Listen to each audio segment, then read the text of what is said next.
오늘 은혜 받으실 하나님의 말씀은 고린도후서 4장 16절로 18절 말씀입니다. 다 같이 합독하시겠습니다. 그러므로 우리가 낙심하지 아니하노니 우리의 겉사람은 낡아지나 우리의 속사람은 날로 새로워지도다. 우리가 잠시 받는 환난에 경한 것이 지극히 크고 영원한 영광에 중한 것을 우리에게 이루게 함이니 우리가 주목하는 것은 보이는 것이 아니요 보이지 않는 것이니 보이는 것은 잠깐이요 보이지 않는 것은 영원함이라. 아멘. 저는 오늘 겉사람과 속사람이란 제목으로 은혜를 나누고자 합니다. 예수님을 믿기 전에는 겉사람과 속사람의 구별이 안 되었습니다.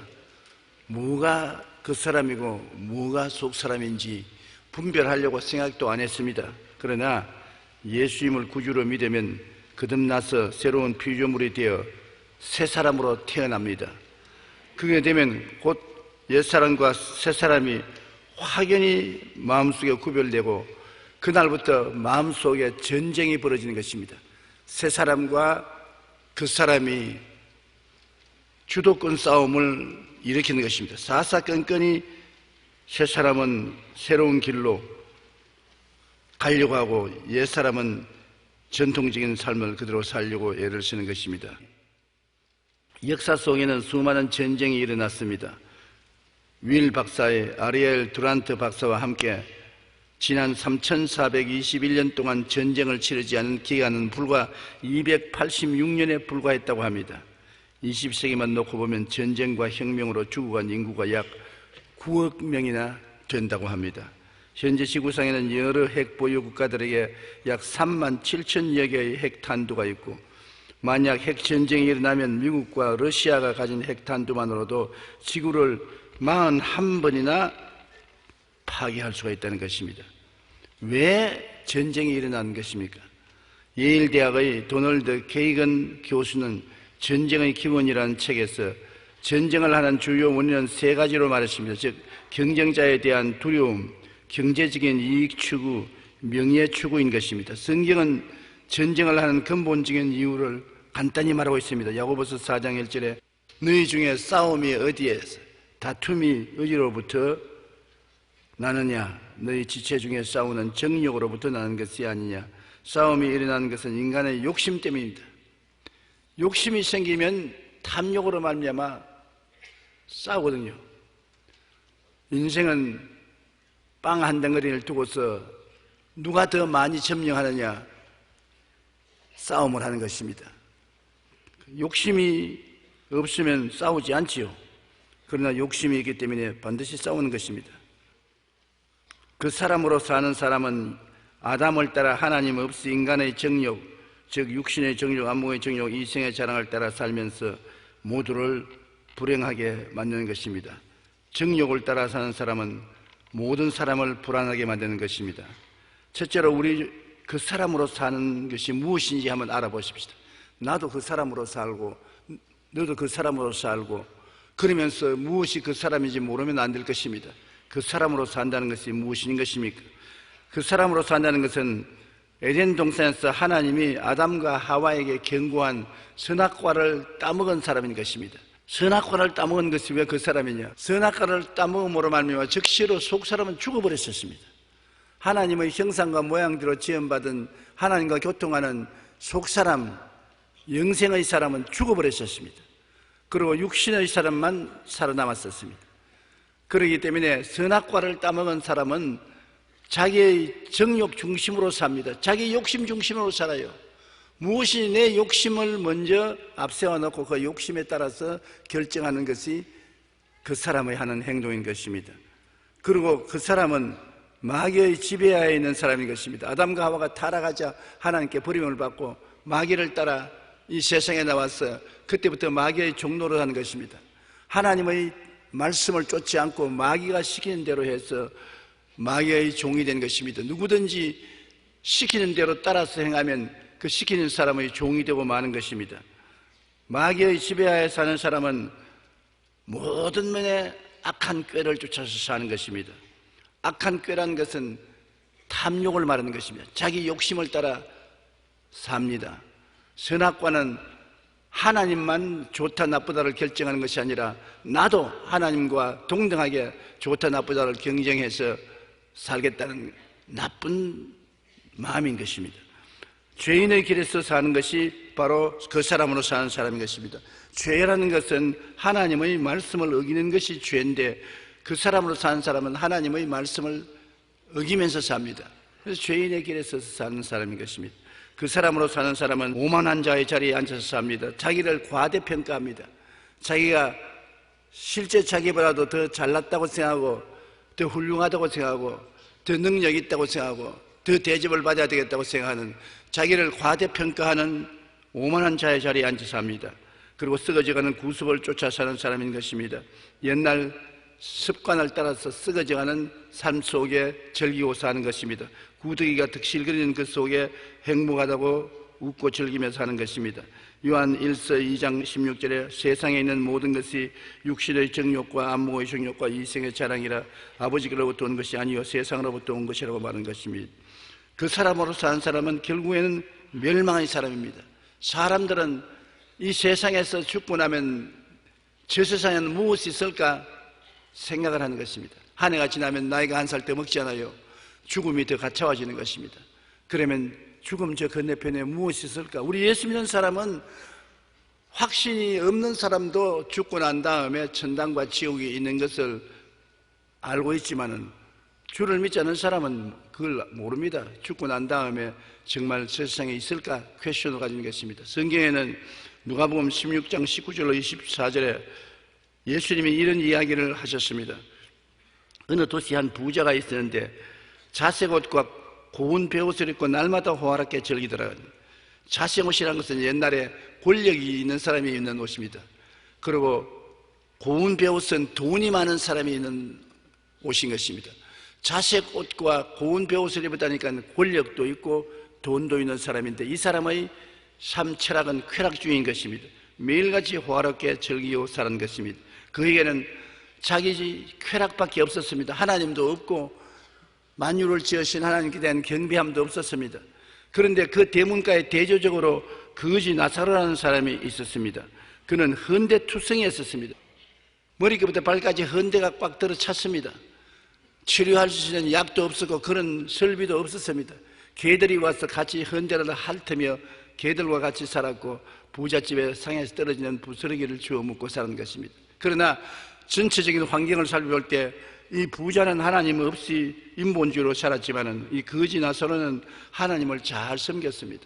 왜냐하면 죽고 난 다음에 아브라함의 품 낙원으로 들어간 것 보니 낙원에 아무나 들어가는 것은 아니니까요. 하나님을 경외하는 사람이 낙원에 들어가지 하나님을 경외하지 않는 사람이 낙원에 안 들어갑니다. 나사로는 비록 생활은 병들고 가난하고 굶주렸지만은 그는 하나님을 잘 믿었습니다. 그런데 내가 보기에는 전통적으로 믿는 방법으로 믿었고 우리 순복음식으로는 안 믿은 것 같습니다. 우리 식으로 믿었으면 영혼이 잘 때면 같이 범사에 잘 때면 간 거냐 집에 거지가 돼서 앉아있어요. 창피하게 나를 믿는 데서는 머리가 되고 꼴이 되지 않고 위에 그 아래 내려가지 않고 남에게 구워줄 줄 알아도 구지 않는다고 했는데 그래서 나사로가 목사를 잘못 만났든지 교회를 잘못 다녔든지 병들고 가난하고 비참했습니다. 그러나 하나 중요한 것은 영혼만은 구원받았다는 것입니다. 건강도 세월이 지나가면 늙어서 흙으로 돌아가고 재산도 못 가지고 천당 가는데 영혼은 영원히 사는 것이기 때문에 나사로는 영혼 문제는 해결되었었습니다. 그래서 살다가 얼마 있어 나사로가 죽었습니다. 사람이 한번 나서 죽는 것은 정한이 치지만 병들어서 헐벗고 굶주려니 빨리 죽을 수밖에 없어요. 요 사이는 보통 100살을 산다고 하는데 왜냐하면 옛날보다 영양이 좋고 사회 환경이 좋고 치료를 잘 받고 하기 때문에 100살 사는 것을 그렇게 오래 산다고 생각하지 않습니다. 주님께서 장수함으로 만족해하며 나의 구원으로 보이게 했으니 주님이 여러분에 대한 뜻은 할 수만 있으면 장수하는 것입니다. 옆에 사람들 보고 장수하십시오. 축복해 주십시오. 축복이 굉장한 영향력을 미칩니다. 우리 입의 말로서 축복을 전달해 줄 수가 있기 때문인 것입니다. 그런데 이 나사로는 죽었는데 천사들이 와서 그를 받들어 낙원으로 데려갔습니다. 구약시대의 사람들은 천국에는 못 들어가고 낙원에서 들어갔습니다. 낙원은 천국 들어가던 대합실인 것입니다. 아브라함이 낙원의 주인으로서 있고 아브라함의 품 안으로 들어가는 것입니다. 언제 천국으로 들어가느냐? 예수님이 오셔서 십자가에서 몸짓고 피 흘려서 모든 인간의 부채를 다 청산하고 난 다음에 예수님이 낙원으로 내려갔습니다. 가니까 낙원에서 모든 사람들이 예수님을 기다리는 영혼들이 박수를 치고 환호를 진다. 예수님이 내가 다 이루었다. 이제 너희가 대합실에 있을 필요가 없다. 그래서 예수님이 천국에 올라가실 때 낙원에서 기다리는 영혼들을 다 데리고 올라가신 것입니다. 그러나 예수님 오시기 전에는 낙원에 가 있었습니다. 대합실에 가 있고, 예수 안 믿는 사람도 대합실 지옥에 가 있어요. 진짜 지옥은 불과 유황으로 타는 못쓰기 때문에 엄청나게 고통스러운 것입니다. 지금은 고통스럽지만 장차 받을 형벌과는 비교도 안 되는 것입니다. 그런데 이 부자도 죽었죠. 부자가 영원히 살 수 있나요? 그런데 어딜 가느냐? 음부로 내려갔었습니다. 지금 죄인들이 내려가는 곳은 지옥이 아니고 음부입니다. 불과 유황으로 타는 못은 나중에 심판을 받고 들어가는 곳이고, 지금 음부는 심판받을 사람이 대기실로 들어가 있는 것입니다. 음부에 들어가서 너무 괴롭단 말입니다. 아니, 얼마 전까지도 그렇게 화려하고 아름답게 살았는데 갑자기 육체를 떠나자 음부에 떨어져서 불꽃 가운데서 너무나 괴롭고 물 한 방울이 귀합니다. 그만큼 고통스럽다는 것입니다. 그런데 위를 쳐다보니까 이 나사로가 아브라함의 품에 안겨서 희희낙낙하고 있단 말입니다. 그러니까 이 부자가 신세가 달라져서 그 고함을 쳤습니다. 아버지 아브라함이여, 나사로를 보내가지고서 손가락에 냉수 한 방울 떠서 찍어서 내 혀를 서늘하게 해서 내 불꽃 가운데 괴로워 죽을 징입니다. 그때 아주 아브라함의 냉정한 대답이 왔습니다. 너는 세상에 살 동안에 잘 살면서 하나님을 무시하고 하나님 말씀도 순종하지 않았지. 나사로는 세상에서 너무나 고통스럽고 괴롭고 병들고 헐벗었으나 말씀을 사랑하고 모세와 선지자를 그를 존중하고 살았기 때문에 이곳에 와 있다. 운명이 달라진 것입니다. 여기에서 보면 사람이 죽으면 없어진다고 생각하는 것은 인간적인 생각이고, 하나님의 계시적인 생각은 하나님이 계획한 저편 세상을 밝히 우리에게 보여주는 것입니다. 저편 세상을 밝히 말할 수 있는 사람이 누굽니까? 예수님이 하나님으로서 죽었다가 부활해서 우리에게 와서 저 세상 소식을 전해주셨는데, 예수님 말씀이 분명하고 틀림이 없는 것입니다. 그러므로 사람이 이 세상에서 하나님 없이 사는 것은 아무리 부귀영화 공명을 누리고 화롭게 살았다 하지라도 불과 유황으로 타는 못에 들어가기 전에 음부에 들어가서 대기하고 있다가 나중에 심판을 받아 최후의 심판 후에 불과 유황으로 타는 못에 들어가는 것입니다. 그러나 예수 믿는 사람은 요 사이는 내가 곧 길이요 진리요 생명이니 나로 말미암지 않고는 아버지께로 올 자가 없다고, 주님이 하늘에 가서 우리 있을 곳을 예비해 놓았기 때문에 지금은 낙원에 들어갈 필요 없습니다. 지금은 우리가 육신의 장막씩 벗어버리면 직행으로 가는 것입니다. 천국으로 들어가는 것입니다.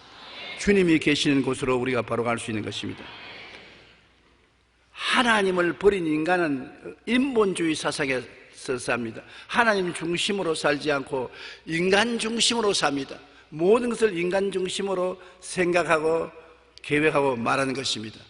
오늘날 예수 믿는 사람들 중에도 예수님을 믿으면서 인본주의로 살아서 많은 시련과 환난을 당한 사람이 있습니다. 노아시대에 이 세상이 하나님께 영광 돌리지 않고 물질과 쾌락과 인본주의에 사로잡혀 살다가 하나님께로부터 불로 심판을 받았습니다. 소돔과 고모라도 마찬가지입니다. 훌륭한 성이요, 사람들이 화려하게 생활을 했지만은 인본주의로 쾌락주의로 살다가 하나님 심판을 받아 불과 유황불에 타버린 것입니다. 오늘날의 시대 문명은 첨단 기술이 발달하여 정보화 시대, 유전자 생산 시대, 국제화 시대 등으로 말합니다. 그러나 윤리적으로 가치관이 붕괴되고 도덕적 삶이 타락하여 정신적으로는 공황 시대를 맞이하고 있는 것입니다. 이제 21세기에 들어서면서 사람들은 각종 자연재해를 통해 인류 문명이 한순간에 사라질 수 있다는 것을 우려하고 있습니다. 노벨상을 받은 가르시아 마르케스는 100년 동안의 고독이라는 자신의 책에서 이렇게 말했습니다. 외세와 문명의 폐해를 씻어낸 대홍수 이후 사람들은 유토피아를 건설하려고 하지만 인간 내부의 악으로 인해 결국 유토피아는 실현되지 못한다. 지혜와 총명과 모략과 재능과 지식을 가지고 집을 짓고 성을 세워도 스스로의 악 때문에 지가 지어놓고 지가 무너뜨려버리고 마는 것입니다. 세계의 문명은 인간들이 열심히 세워놓고 난 다음에 전쟁으로 스스로 다 무너뜨려버리고 만 것입니다. 그 사람은 하나님 없이 인본주의로 인간의 지식과 과학기술에 의지하여 문화적인 혁명을 이루고 유토피아를 건설하려고 합니다. 그러나 그 사람의 삶은 아무리 뛰어난 문명 안에 살지라도 타락과 부패가 속에서 솟아오르기 때문에 다 파괴해버리고 마는 것입니다. 자기 손으로 지어놓고 자기 손으로 파괴해버리고 마는 것입니다. 그럼 둘째로 속사람은 무엇이며 속사람으로 사는 것은 무엇인 것입니까? 속사람은 예수님을 믿음으로 말미암아 거듭나는 것을 말하는 것입니다. 니고데모가 밤에 예수님께 찾아와서 선생님이여, 선생님이 하나님께로부터 오지 않으셨으면 이런 큰 일을 할 수가 없습니다. 예수님이 다짜고짜로 말씀하셨습니다. 사람이 거듭나지 아니하면 하늘나라에 들어갈 수 없다. 거듭나자니요, 나같이 나이 많은 영감이 어머니 뱃속에 들어갔다 또 나올 수 있습니까? 예수님께서 사람이 혈육으로서 천국에 못 들어간다. 물과 성령으로 거듭나야만 한다. 어떻게 물과 성령으로 거듭납니까? 모세가 광야에서 뱀을 든 것 같이 인자도 들려야 하리니 누구든지 저를 믿으면 멸망하지 않고 영생을 얻으라. 거듭난다는 것은 마지막 아담 예수께서 우리의 처음 아담하에서 지은 모든 죄를 다 청산하고 죽었다가 부활하심으로 말미암아 성령이 임하셔서 하나님 형상과 모양의 생명을 복구시켜 주시는 것입니다. 예수님을 구주로 모시면 예수님은 죽음을 극복하고 새로 살아난 제 생명의 원천이 되시기 때문에 그리스도 안에서 거듭나서 새 사람이 되는 것입니다. 거듭난 사람은 영생을 가진 사람이 것입니다. 영생이란 여러분 영원히 사는 생명이 아닙니다. 하늘나라에 들어가서 사는 생명인 것입니다. 사람은 다 영원히 살죠. 지옥가도 영원히 살고 천당가도 영원히 사는 것입니다. 우리가 말하는 영생은 예수 그리스도의 생명, 하나님의 생명으로 하나님의 주시는 생명을 얻는 것을 영생이라고 말하는 것입니다. 누구든지 저를 믿으면 멸망하지 않고 영생을 얻으라. 여러분은 지금 영생을 가지고 있는 것입니다. 오래 사는 생명이 아닙니다. 하나님과 같은 생명을 가지고 있는 것입니다. 그러므로 속사람이 살아난 사람은 하나님의 생명을 가지고 있는 사람이요, 또 여러분 속에 하나님의 영인 성령이 와서 계신 사람인 것입니다. 하나님의 성령이 여러분을 성전 삼고 와서 여러분이 기도할 때 하나님을 향하여 아바 아버지라고 부르게 만들어주는 것입니다. 고린도후서 4장 10절로 12절에 우리가 항상 예수의 죽음을 몸에 짊어지면 예수의 생명이 또한 우리 몸에 나타나게 하려니라. 예수님의 십자가를 우리가 마음에 받아들이면 예수님의 부활의 생명이 우리에게 일어나는 것입니다. 우리는 항상 갈보리 십자가를 바라보고 무엇을 상상하느냐? 저기에 예수님이 나의 죄, 불의, 추악, 저주, 절망을 걸머지고 매달려 죽으셨다. 예수 죽음 내 죽음이다. 내가 그리스도와 함께 십자가에 못 박였다. 그것을 상상하며 십자가를 바라보고 그 다음엔 뭘 바라보는 것입니까? 아리마대 요셉의 무덤에서 나는 부활이요 생명이라고 부활하신 예수님을 바라보고 나도 예수님과 함께 부활했다. 예수님과 같이 무덤에 죄와 허물, 질병과 저주, 절망과 죽음을 장사지내버리고 부활해서 승리하는 그리스도와 함께 부활 승리해서 영원한 하나님의 자녀들이 되었다는 것을 생각하고 바라볼 수가 있는 것입니다. 그러므로 우리가 예수 죽음을 몸에 짊어지면 예수의 생명도 우리 몸에 나타나게 되는 것입니다. 갈보리 십자가를 바라볼 때 언제나 이 두 가지 사건이 일어나야 되는 것입니다. 여러분은 그리스도와 함께 죽는 것을 생각하고 바라보고 믿고 말해야 되고, 또 그를 통해서 여러분은 그리스도와 함께 사망과 음부를 청산하고 부활, 영생, 천국을 얻어 하나님의 자녀로서 살게 되었다는 것을 알아야 되는 것입니다. 누구든지 그리스도 안에 있으면 새로운 피조물이 되는 것입니다. 보라, 이전 것은 지나가고 새 것이 되었다. 여러분은 새 것인 것입니다. 새 사람인 것입니다. 하나님께서는 여러분을 마지막 아담 예수를 통해서 태어난 새 사람으로 취급하고 여러분에게 은총을 베푸는 것입니다. 여러분이 하나님을 사랑하면 하나님이 여러분을 늘 건져주시고, 하나님의 이름을 알고 찬양하면 늘 높여주시고, 여러분 기도에 응답하여 주시고, 환난 때 같이하여 여러분을 건지고 영화롭게 해주시고, 육신으로도 장수하고 영혼으로는 영영장수하게 만들어 주시는 것입니다. 우리 살아있는 자가 항상 예수를 위하여 죽음에 넘겨지면 예수의 생명이 또한 우리 죽을 육체에 나타나게 하림이라. 예수의 생명을 따라 사는 것이 거듭난 생명인 것입니다. 예수 그리스도 우리를 위해서 죽고 우리를 위해서 부활하셨기 때문에 우리 옛날 죄 짓는 마귀의 생명은 청산되고 부활하신 예수님의 생명이 여러분 속에 들어갈 수 있는 것입니다. 그 다음 속사람으로 산다는 것은 성령님의 인도로 사는 사람인 것입니다. 이제는 우리 혼자 살지 않습니다. 하나님 성령께서 우리와 같이 계시겠습니다. 성령은 말씀하기를 두려워 말라, 내가 너와 함께함이라. 무서워 말라, 나는 너의 하나님이 됨이라. 내가 너를 굳세게 하리라. 참으로 너를 도와주리라. 참으로 나의 의로운 오른손으로 너를 붙들어 주겠다고 말씀하는 것입니다. 왜냐하면 여러분이 하나님의 자녀이기 때문인 것입니다. 로마서 8장 14절로 16절에 무릇 하나님의 영으로 인도함을 받는 사람은 곧 하나님의 아들이라. 너희는 다시 무수하는 종의 영을 받지 아니하고 양자의 영을 받음으로 우리가 아빠 아버지라 부르느니라. 성령의 친히 우리 영과 더불어 우리가 하나님의 자녀인 것을 증언하시나니. 너희를 고아와 같이 버려놓지 않고 다시 너희에게로 오리라고 말한 주님께서 성령을 우리에게 보내주셨습니다. 성령은 창조의 능인 것입니다. 창세기 1장 1절 보십시오. 땅이 공하고 혼돈하며 흑암의 깊음 위에 있을 때 하나님의 신이 수면에 운행하고 난 다음에 빛이 생기고 궁창이 생겨나고 만물이 생겨난 것입니다. 성령과 말씀이 역사하면 만물이 새로워지고 좋은 일이 일어나는데 하나님은 그 성령을 여러분 속에 두셨습니다. 아무리 땅이 공하고 혼돈하고 흑암의 깊음이 있어도 성령이 여러분 속에 기도를 통해서 운행할 때는 좋은 일이 일어나는 것입니다. 그리고 말씀을 주셨지 않습니까? 이 말씀을 여러분 들고 읽고 듣고 기도하고 마음에 간직하고 성령의 마음의 감동으로 기도하면 영혼이 잘됨같이 범사의 잘됨에 강건하고 생명을 얻을 때 넘치는 기적이 창조되는 것입니다. 우리는 창조의 위대한 힘을 가지고 있습니다.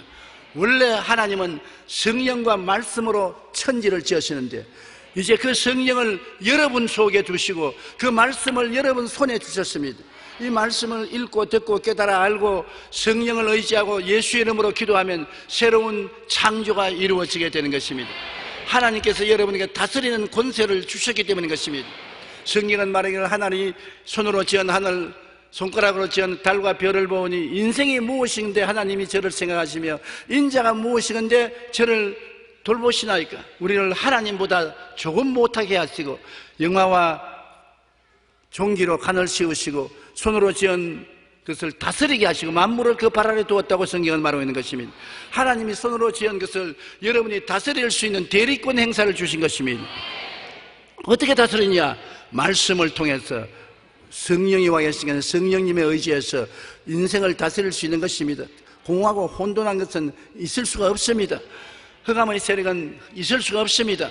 창조의 능력이 여러분과 같이 있기 때문에 여러분은 보통 사람이 아닌 것입니다. 그러므로 성령께서 우리에게 직접적으로 운행해서 우리를 이끌어 가시는 것입니다. 갈라디아서 5장 16절에 너희는 성령을 따라 행하라 그리하면 육체의 욕심을 이루지 아니하리라. 성령을 그렇기 때문에 근심시켜서는 안 되는 것입니다. 우리가 새 사람이 된 사람은 성령이 우리를 도우시기 위해서 온 최고의 선생님인 것입니다. 아버지 하나님, 아들 예수님, 오늘 성령 시대 성령 하나님이 여러분과 같이 계시기 때문에 성령을 근심시키면 여러분 우리가 참 손실이 많습니다. 성령님은 인격체 힘으로 근심하실 수 있습니다. 우리 안에 계시는 성령님을 슬프게 하는 가장 근본적인 원인은 우리가 죄를 짓기 때문인 것입니다. 또한 자기에게 주어진 십자가를 피하고 게으르고 태만하면 성령께서 근심하시고 슬퍼하십니다. 레슬리 레이니는 성령의 생활이라는 책에서 성령님을 근심하게 한 사람들에게 나타난 몇 가지 특징을 말했습니다. 내가 성령님을 기쁘시게 하고 있는지, 근심하고 있는지 내 마음을 살펴 한번 보십시다. 첫째로, 평안을 잃어버리는 사람은 내 안에 계신 성령님이 근심한다고 알아야 되는 것입니다. 마음이 풍랑이는 바다처럼 안정되지 못하고 불안하면 성령이 역사하지 않고 계신 것입니다. 성령을 근심시키기 때문에 마음에 평안이 없습니다. 성령은 우리에게 안식과 상쾌함을 주시는 것입니다. 성령이 마음속에 운행할 때는 마음이 평안하고 상쾌하고 기분이 좋습니다. 그러나 마음에 우울하고 기분이 나쁘고 평안이 없으면 성령의 역사가 잃어버리는 것입니다. 둘째로는 능력을 상실합니다. 성령이 근심하고 슬퍼할 때는 역사하지 않습니다. 아무리 말씀을 전해도 말씀을 듣고 감동을 안 해요. 예배를 드려도 예배에 가슴 설레는 것이 없어요. 성경에 보면 하나님이 기도할 때 성령으로 모인 곳이 진동하게 하더니 사람들이 능력이 충만해서 담대하게 복음을 전거했다 했습니다. 성령이 우리 마음속에 진동시켜야 되는 것입니다. 기도하고 찬송할 때 내 마음이 진동해요. 마음이 진동하면 마음이 설레요. 마음에 감격이 있어요. 기쁨과 즐거움이 있어요. 희망이 생겨나요. 그러한 역사가 사라지면 성령을 슬프게 하고 마음에 하나님 뜻이 이루어지지 않고 있다는 것을 증거하는 것입니다. 셋째는 성령이 슬퍼하면 마음의 기쁨을 잃어버리는 것입니다. 성령이 슬퍼하심으로 우리도 삶에 근원적인 기쁨이 없고 살아갈 열망도 사라지게 되는 것입니다. 성경에는 보면 하나님 앞에는 기쁨이 충만하고 그 우편에는 즐거움이 넘친다. 하나님 같이 계시면 하나님 앞에는 기쁨이 충만하고 그 우편에는 즐거움이 넘친다. 그러므로 하나님은 바로 기쁨인 것입니다. 하나님이 같이 계시면 안 기뻐할 도리가 없어요. 하나님 기쁨인 것입니다. 마귀는 슬픔입니다. 마귀의 앞에는 슬픔이 충만하고 마귀의 우편에는 괴로움이 넘칩니다. 그러므로 우리가 예수 믿고 성령이 충만하면 기쁨과 즐거움이 항상 같이 따르는 것입니다.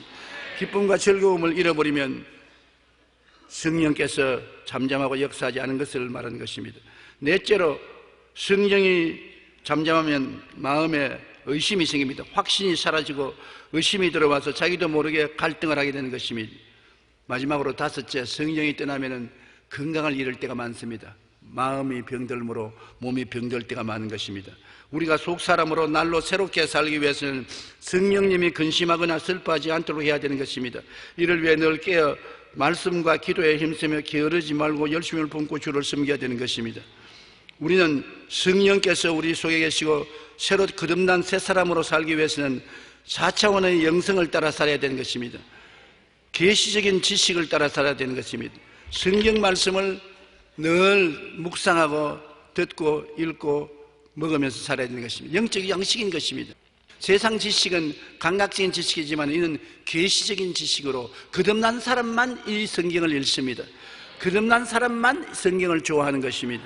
그러므로 영성을 개발하기 위해서 계시적인 지식인 말씀을 늘 읽어야 되는 것입니다. 그 다음에는 우리가 영성을 개발하려면 희망찬 꿈을 가져야 되는 것입니다. 마음에 희망이 있어야 돼요. 희망을 잃어버리면 죽음이 오는 것입니다. 젊은이에게는 환상을, 늙은이에게는 꿈을 주는 것이 성령의 역사이기 때문에 우리 거듭난 사람은 마음속에 희망이 늘 있어야 돼요. 희망의 불길이 사라지지 말아야 돼요. 그래야 우리가 사는 즐거움이 있는 것입니다. 그리고 믿음으로 사는 삶을 살아야 되는 것입니다. 새 사람으로 사는 사람은 하나님의 약속의 말씀을 믿고 사는 것입니다. 사람의 말을 믿는 것이 아니라 하나님의 말씀을 믿고서 삽니다. 눈에는 아무 증거 안 보이고 귀에는 아무 소리 안 들리고 손에 잡힌 게 없어도 하나님 말씀을 믿고 살기 위해서는 모험적으로 살아야 되는 것입니다. 우리가 일일이 다 계산해서 합당한 것만 믿으면 아무것도 믿을 수가 없어요. 믿음이란 계산하는 것이 아닙니다. 믿음이란 모험으로 뛰어드는 것을 말하는 것입니다. 베드로가 물으로 걸어갈 때 계산해서 물으로 들어간 것이 아닙니다. 중력이 얼마인데 부력은 얼마고 바람 방향은 어떻고 파도의 높이는 얼마고 계산해서 물에 한번 들어가 보겠다 그렇게 생각하고 들어간 거 아닙니다. 베드로는 예수님이 오라고 하시며 그대로 간 것입니다. 말씀에 서서 간 것인 것입니다. 아브라함이 75세 아들 달라고 기도할 때 하나님이 불러내어서 하늘을 차고 별들을 헤아리라고, 별들을 수없이 헤아리고 난 다음에 하나님께서 말씀하기를 너희 자손이 저 별들처럼 많을 것이다. 아브라함이 그를 믿었습니다. 75세 된 노인이 별들 쳐다보고 믿은 것은 하나님의 말씀 때문에 믿은 것입니다. 여러분에게도 하나님 말씀을 주시면 말씀대로 믿으면 되는 것입니다. 이 성경은 모두 다 로고스로서 여러분에게 주신 말씀인데, 기도하면 이것이 레마가 되어서 여러분에게 직접 주는 말씀이 되는 것입니다. 그러면 믿어요. 모험을 가져야 돼요. 그러면 하나님이 기적이 일어나는데, 우리 거듭난 사람만이 모험적으로 믿을 수가 있는 것입니다.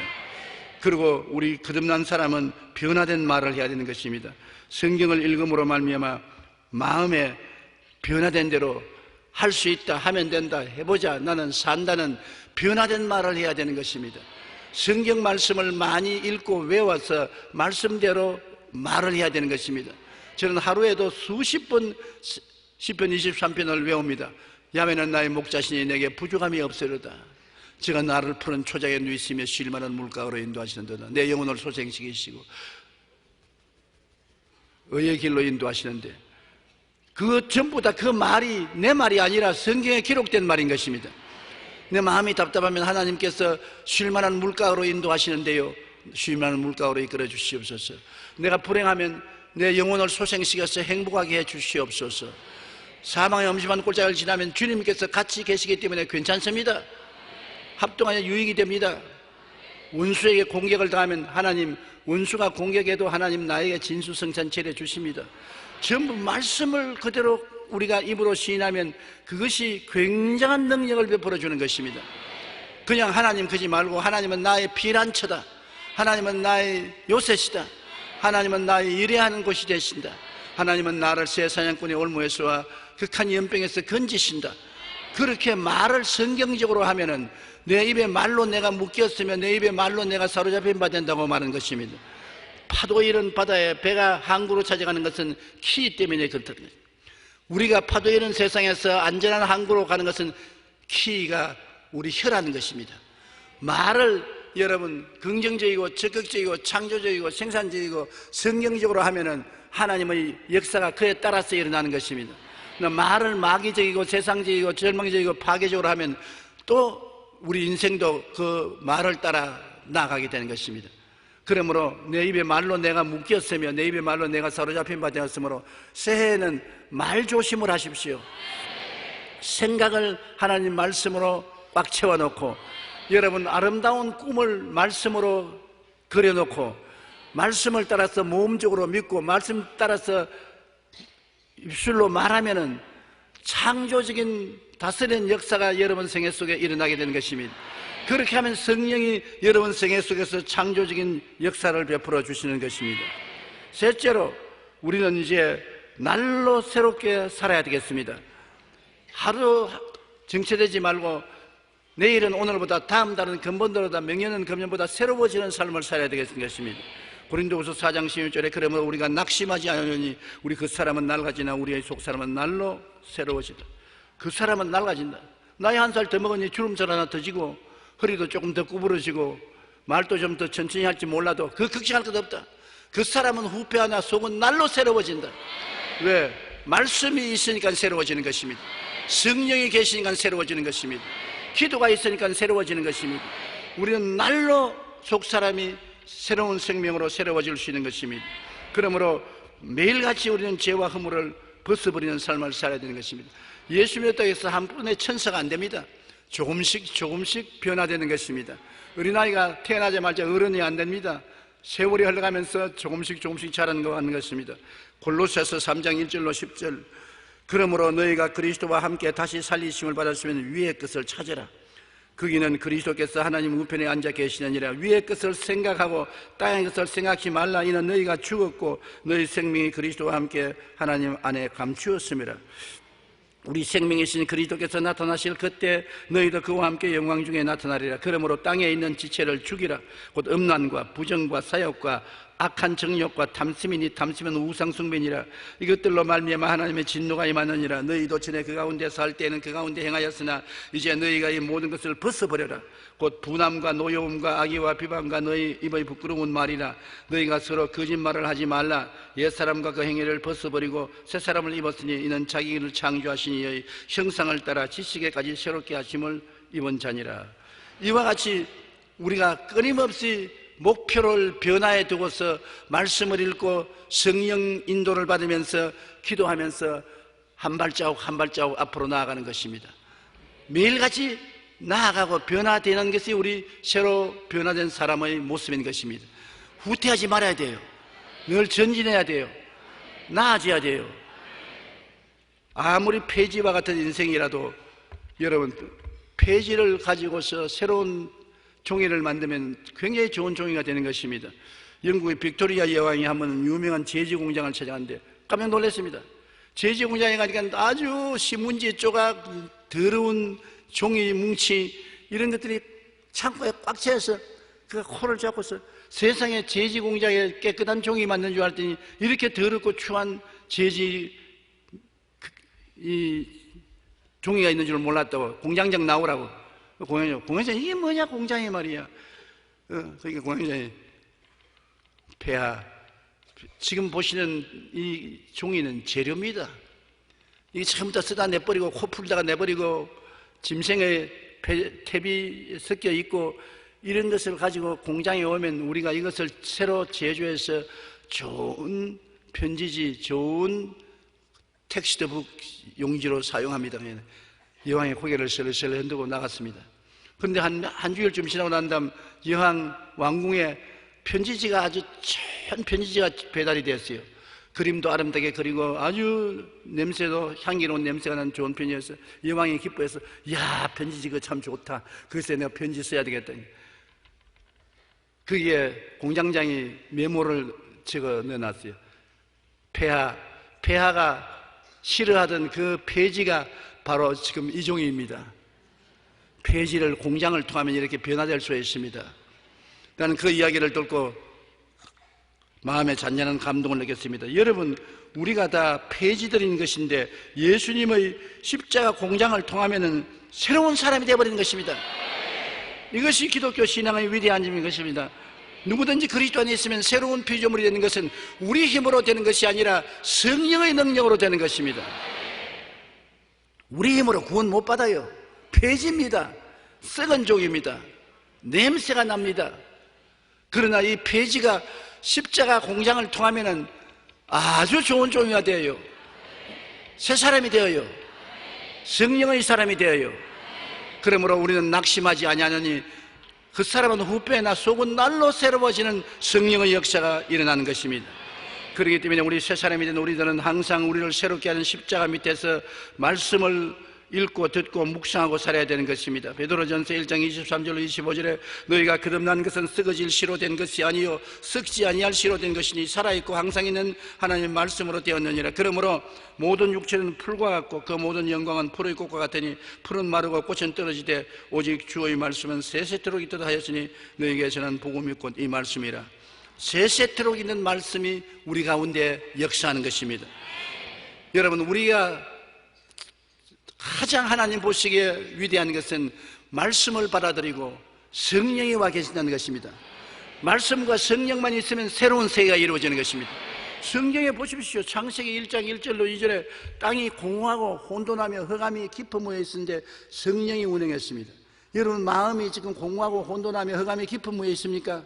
여러분, 가정이 공허하고 혼돈하며 흑암이 깊음에 있습니까? 여러분의 사업이 공허하고 혼돈하며 흑암이 깊음에 있습니까? 이거 어떻게 해결합니까? 절망 아닙니까? 예수님을 모시고 구원받아 성령이 운행하시면 그 다음 하나님 말씀을 마음에 받아들여서 생각하고 말씀으로 꿈꾸고 말씀으로 믿고 말씀으로 말하면 역사가 일어나기 시작하는 것입니다.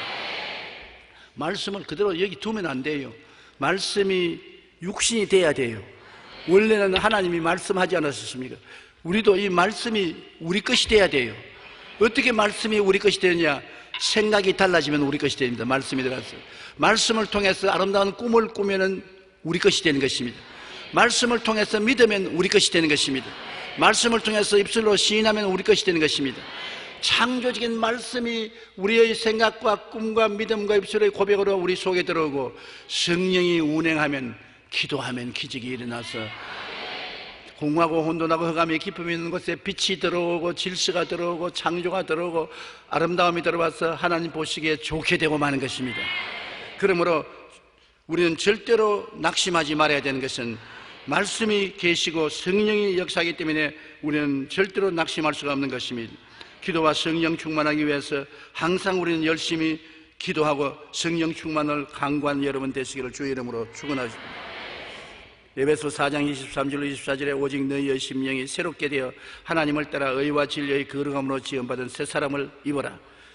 하나님이 새 사람을 만들어 주었으므로 우리는 입기만 하면 되는 것입니다. 에베소 3장 16절로 19절에 그의 영광의 풍성함을 따라 그의 성령으로 말미암아 너희 속사람을 능력으로 강건하게 하시오며 믿음으로 말미암아 그리스도께서 너희 마음에 계시게 하옵시고 너희가 사랑 가운데 뿌리가 박히고 터가 굳어져서 능히 모든 성도와 함께 지식에 넘치는 그리스도의 사랑을 알고 그 너비와 길이와 높이와 깊이가 어떠함을 깨달아 하나님의 모든 충만하신 것으로 너희가 충만하시기를 원하노라. 그냥 충만이 아닌 것입니다. 모든 것으로 충만하라. 하나님 가진 것 다 가져라. 하나님 주신 것 하나도 남기지 않고 다 얻으라 하는 것입니다. 그러므로 여러분, 우리가 성경을 읽고 하나님이 우리에게 주신 약속을 말씀을 통해서 성령의 은혜를 통해서 다 가지게 되시기를 바랍니다. 무엇보다도 우리 새 사람이 된 사람은 사랑으로 섬기는 삶을 살아야 되는 것입니다. 사랑이 없으면 종교는 필요 없습니다. 우리 마음속에 사랑이 없으면 교회당도 허무하고 소용이 없습니다. 아름다운 설교도 의미가 없어요. 얼마나 달콤한 성가도 아무 의미가 없는 것입니다. 성경에는 고린도전서 13장 1절에 내가 사람의 방언과 천사의 말을 할지라도 사랑이 없으면 소리는 구리와 울리는 꽹과리가 된다. 사랑이 없으면 방언을 하고 천사의 말을 하도 괭작 꽹과리 소리에 불과하다. 아무 내용이 없다니. 내가 예언한 능력이 있어 모든 비밀과 모든 지식을 알고 또 산을 옮길 만한 믿음이 있을지라도 사랑이 없으면 내가 아무것도 아니다. 내가 하버드 대학을 나오고 박사학위를 몇 개나 받았고 분석이 능해서 투자하는 것마다 돈을 억수로 벌어들이고 그래도 하나님은 아무 소용이 없다. 사랑이 없으면 아무 소용이 없다는 것입니다. 내가 내게 있는 모든 것으로 구제하고 내 몸을 불사르게 내어줘도 사랑이 없으면 내게 아무 유익이 없느니라. 그냥 동정한다고 물자 전달해 준다고 되는 것이 아니라 사랑이 있어야 된다. 그럼 그 사랑이 어디에서 나옵니까? 예수님이 속에 계셔야 그 사랑이 생겨나는 것입니다. 예수 사랑, 내 사랑이 되는 것입니다. 예수님의 사랑, 그 사랑은 사람이 만들어낼 수가 없는 것입니다. 예수님을 구주로 모시고 말씀과 성령에 충만하면 예수님의 사랑이 우리 속에 넘쳐나게 되는 것입니다. 그러므로 우리는 모두 다 예수님의 사랑에 넘쳐서 하나님과 더불어 사는 우리가 되어야 되는 것입니다. 우리의 일생은 그 사람과 속사람의 싸움인 것입니다. 바울 선생도 오라는 공고한 사람이로다 이 사망의 몸에서 누가 나를 건져내려고 탄식했습니다. 말씀과 성령으로 우리는 서서히 변화되는 것이니 신앙은 어린아이가 자라는 것에는 많은 실수를 하면서도 말씀과 성령으로 날마다 자라고 변화되고 새 사람이 되고 하나님의 형상과 모양이 이루어지고 창조가 나타난다는 것을 알게 되시기 바랍니다. 예수 믿는 사람에게는 무엇이 계속 변화가 다가오는 것입니다. 어제와 오늘이 같지 않습니다. 내일이 오늘과 같지 않는 것입니다. 우리는 매일같이 새롭게 되는 것입니다. 매일 변화가 오는 것입니다. 매일 좋은 일이 생겨나는 것입니다. 매일 창조가 일어나는 것입니다. 옛 생각에 묶여있으면 안 되는 것입니다. 옛날 미움에 묶여있지도 말고 옛날 원한에 묶여있지도 말고 옛날 잘한 것도 자랑하지 말고 옛날 못난 것도 낙심하지 말고 앞으로 주님 더욱 좋은 세계를 예비하고 있기 때문인 것입니다. 더욱 영혼이 잘 되고 더욱 범사에 잘 되고 더욱 강건하고 더욱 생명을 얻되 더욱 넘치게 얻고 더욱 천국을 주님 예비하고 있기 때문에 내일을 바라보고 늘 변화받는 여러분 되시기 바랍니다. 그 변화가 말씀을 통해서 오고 성령을 통해서 오고 기도를 통해서 오는 것입니다. 말씀이 있고 성령이 있고 기도가 있으면 변화가 다가오는 것입니다. 기적이 다가오는 것입니다. 하나님께서 보시기에 좋은 일이 일어나게 되는 것입니다. 할렐루야. 그러므로 이 새해에는 여러분 이런 기쁨이 충만하시기를 주의 이름으로 축원합니다.